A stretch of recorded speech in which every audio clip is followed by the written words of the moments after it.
Amigas, amigos, bienvenidos a Galería VIP. Está con nosotros el doctor Javier López Sánchez, es el director del INALI. Muchas gracias por estar aquí, bienvenido. Bayat yo, echas Botán.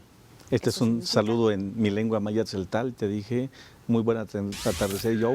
Mi corazón saluda y reverencia la grandeza de tu corazón. A ver, vuélvelo a decir. Bayat yo, le cogile la botán. Wow. De eso vamos a estar platicando, justamente la cantidad de variantes de lenguas que existen en nuestro país. Según los reportes oficiales son 364, ¿no? Así es.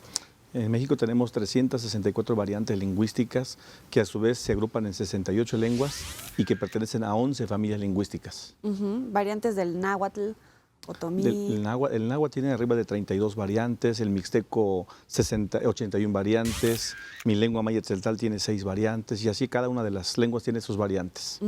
¿Cómo es en tu familia enseñar y a veces incluso hasta olvidar dentro de las propias comunidades esta lengua? Claro, bueno, en mi caso el tzeltal fue lo familiar. Yo nací, crecí en una comunidad maya tzeltal de Chiapas y pues en el seno materno todo era maya tzeltal. En realidad yo empecé Papás, abuelos. Todos en la familia, en la comunidad. En realidad empecé a usar el español cuando fui a la escuela. Pero en el contexto familiar y comunitario todo era en lengua indígena. Y aún hoy sigue, en el caso de mi comunidad, en las reuniones comunitarias, todo es en el maya tzeltal. Sin embargo, hay lenguas que básicamente hablan 3, 5 personas, ¿no? Sí, definitivamente. En el contexto nacional sí tenemos lo que le llamamos desde el INALI lenguas en alto riesgo de desaparición, como el quiligua que está en Baja California, que tiene 5 ¿no? hablantes y que hace 3 semanas falleció uno de los principales de los quiliguas. De los abuelos. De los abuelos, exactamente. En Tabasco la tenemos... señora? No, el señor Nicolás Tambo falleció hace 2 semanas. Entonces tenemos igual en la Sierra de Chiapas, tenemos lenguas en alto riesgo, la lengua mamo, chocachiquel, en Tabasco los ayapanecos, en Veracruz los de Oluta, e igual algunas variantes incluso del zapoteco. A pesar de que el zapoteco tiene arriba de 400,000 hablantes, hay variantes del zapoteco que están en muy alto riesgo de desaparición también. Mixteco, chatino. El mixteco igual, chatino, que son de Oaxaca. Mixteco igual es una de las lenguas que tiene arriba de 400,000 hablantes, pero justamente es una de las lenguas que tiene arriba de 81 variantes. El amuzgo. Amuzgo, que los encontramos en Guerrero, que también ellos de hecho en realidad se autodenominan como los ñomdás. Así como los mixtecos son los tunsabi, que quiere decir los hombres de las nubes. Cada cual tiene su propio significado. Chinanteco. Chinanteco en Oaxaca. El quechí. El quechí. El quechí, que es una lengua que se encuentra en Chiapas, una parte en Campeche y la mayor parte de ellos se encuentran en Guatemala. Como sabemos, el área maya, todo es la parte de Chiapas, la península y Guatemala, toda la parte de la familia maya, ¿no? A ver, son 364 variantes lingüísticas que se hablan en el país y 64 se encuentran en grave peligro de extinción. Así es, estamos refiriéndonos a las lenguas que tienen menos de 100 hablantes. Y algunas, como ya dijimos, el quiligua con 5 hablantes nada más. Y son diferentes los motivos por los cuales comienzan a desaparecer, ¿no? La migración, la discriminación, ¿cómo se vive? Bueno, en realidad es muy complicado. Yo creo que tiene que ver desde que se concibe el Estado mexicano mismo, se generan políticas públicas de homogeneización cultural y lingüística. Donde entonces, sobre todo hace algunos años, ¿no? Desde hace muchísimo tiempo siempre ha sido la idea de desaparición de las lenguas indígenas por aquella idea de que la lengua, el español tiene que ser la lengua de todos. la unidad nacional, todo lo que se decía en torno de lo que implica el Estado mexicano. Así fueron las políticas públicas.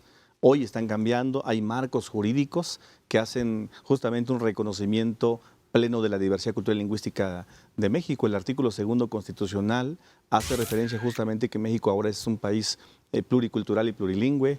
Los derechos lingüísticos de los pueblos indígenas que salen en 2003 señala que las 364 variantes lingüísticas son lenguas nacionales con la misma validez que el español. Esto no se podía decir antes. Por eso se pensaba que el español era la lengua oficial. Hoy podemos decir que en México no hay una lengua oficial, hay lenguas nacionales junto con el español y la lengua de señas mexicana. Sin embargo, se sigue castigando a las personas que hablan otro tipo de lengua que no sea el español, ¿no? O sea, desde la discriminación hasta en sus derechos más, ni siquiera sé cómo llamarlo, ¿no? Cuando se hace una situación tan grave como enfrentarte a alguna acusación legal y que en ese momento te vuelvan a discriminar por eso y que quedes desvestido, ¿no? Desnudo frente a la ley. Totalmente.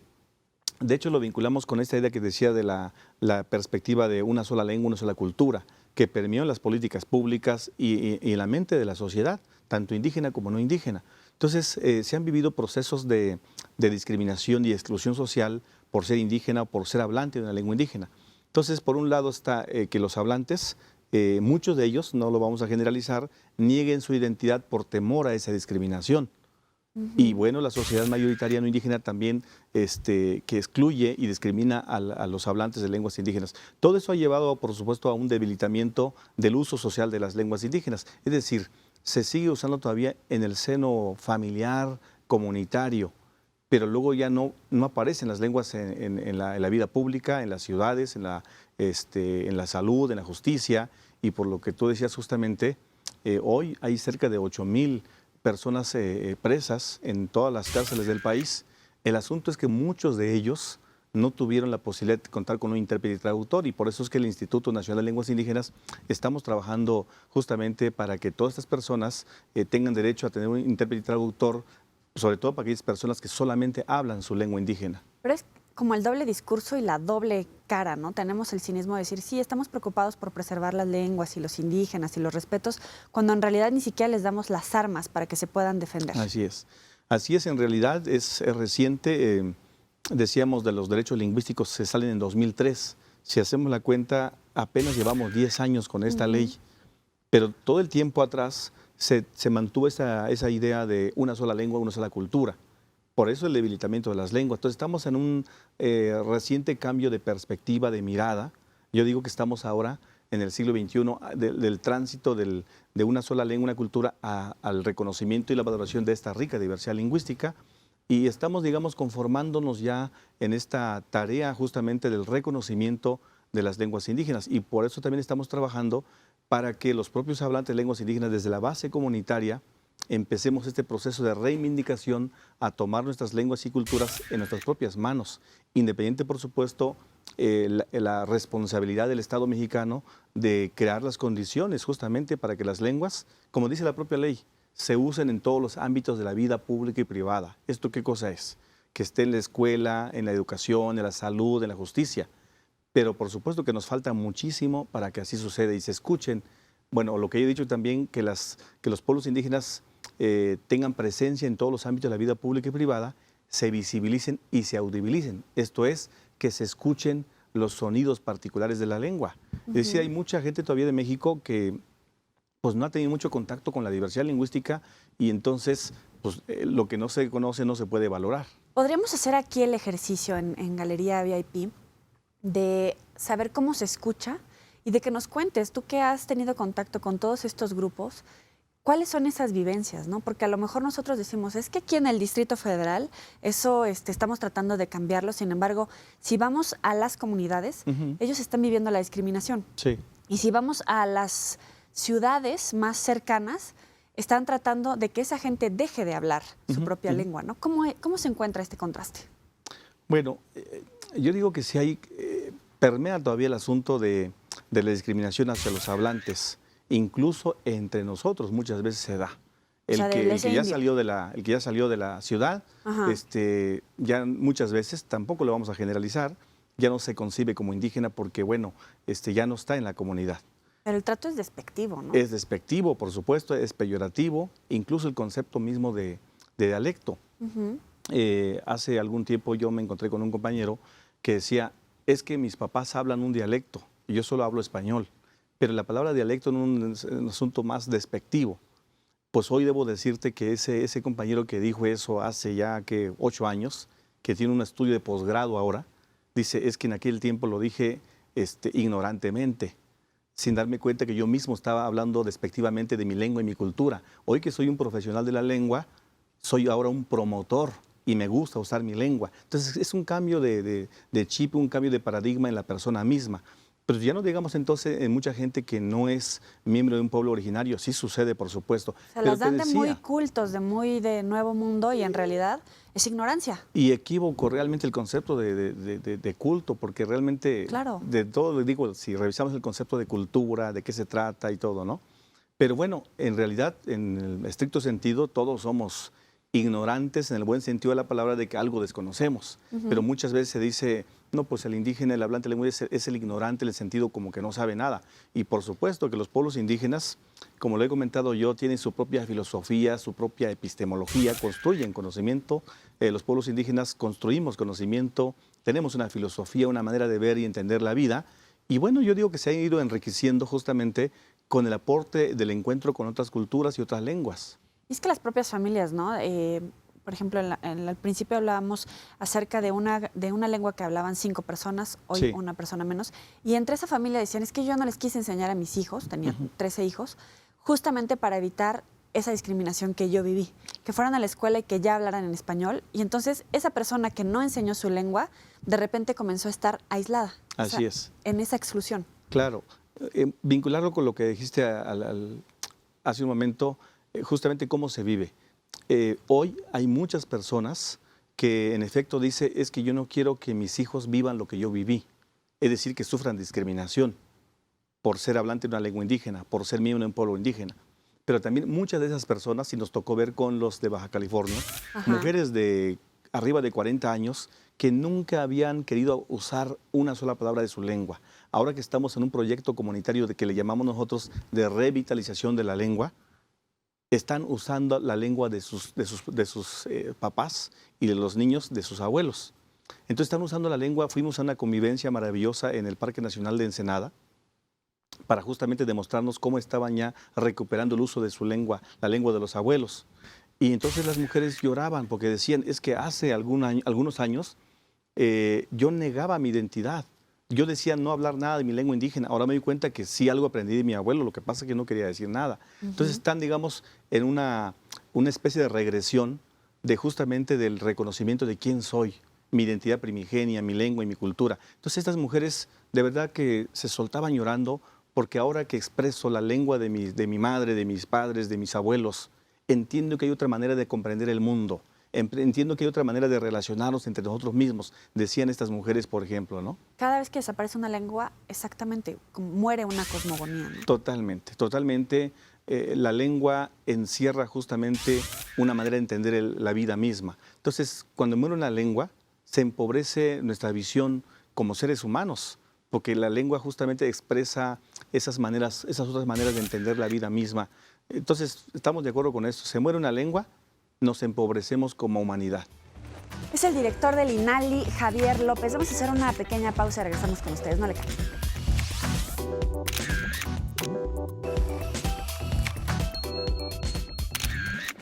Y estamos solicitando de preferencia que sean abogados de origen indígena, que conozcan ya su lengua y su cultura. Que estén sensibilizados. Exactamente, porque bueno, hablar del conocimiento de la lengua y la cultura no es cualquier cosa, es un asunto de profundidad que puede significar, en el caso de justicia, una mala interpretación puede significar justamente o la libertad o el encarcelamiento de una persona.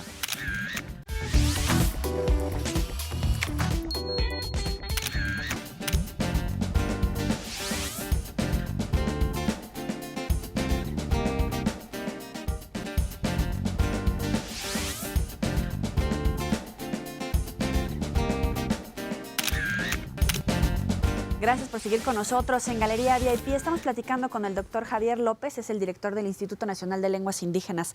Hablamos acerca de por qué se están muriendo las lenguas. La migración también tiene un peso importante.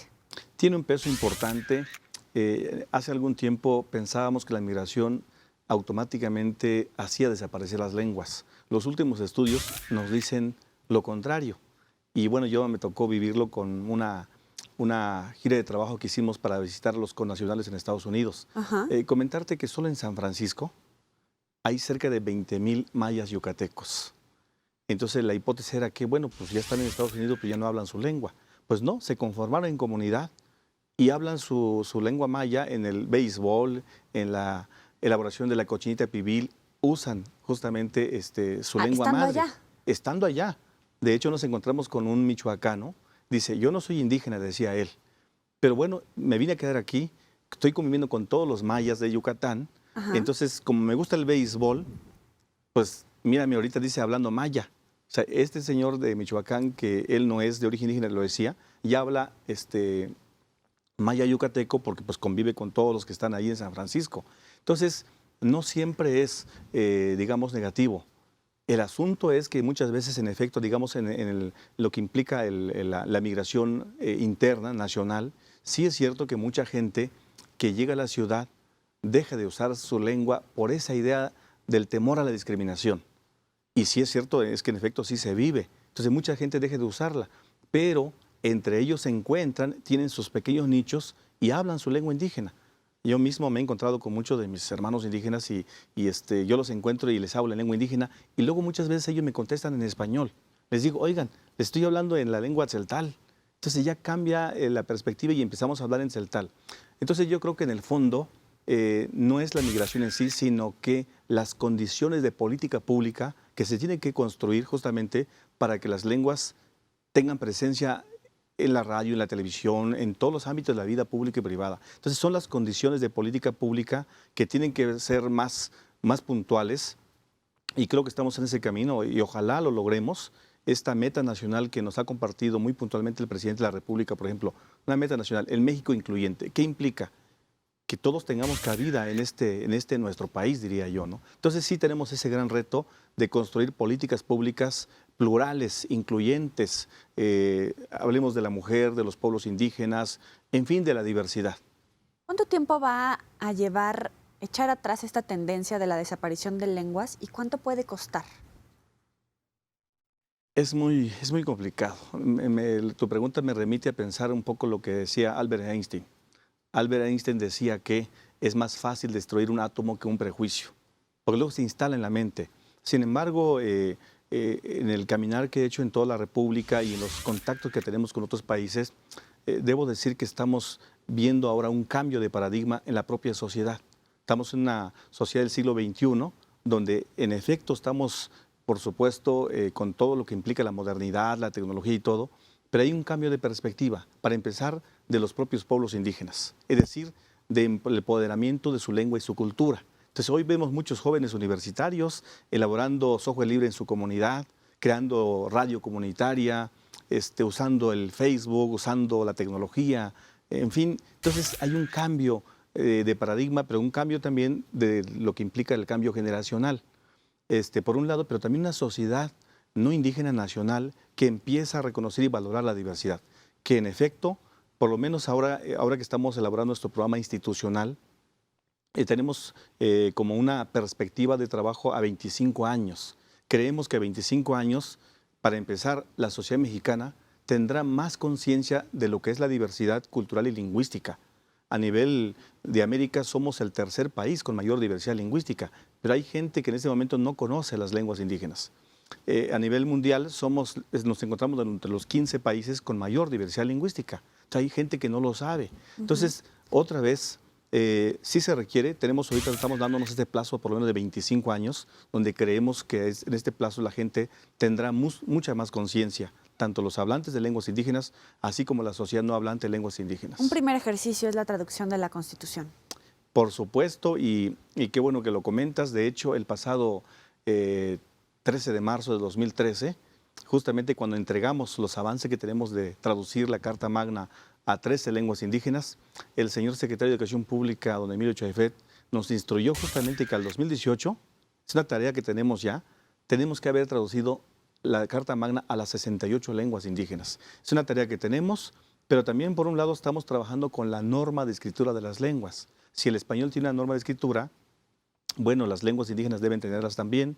Estamos trabajando con la formación de intérpretes y traductores para el ámbito de justicia, bueno, porque se requiere. Estamos trabajando entonces en varias perspectivas, independientemente que también estamos trabajando porque ahora se encuentra en el Plan Nacional de Desarrollo 2013-2018 la equidad en los medios, es decir, que las lenguas indígenas tengan mucha más presencia en la radio, en la televisión.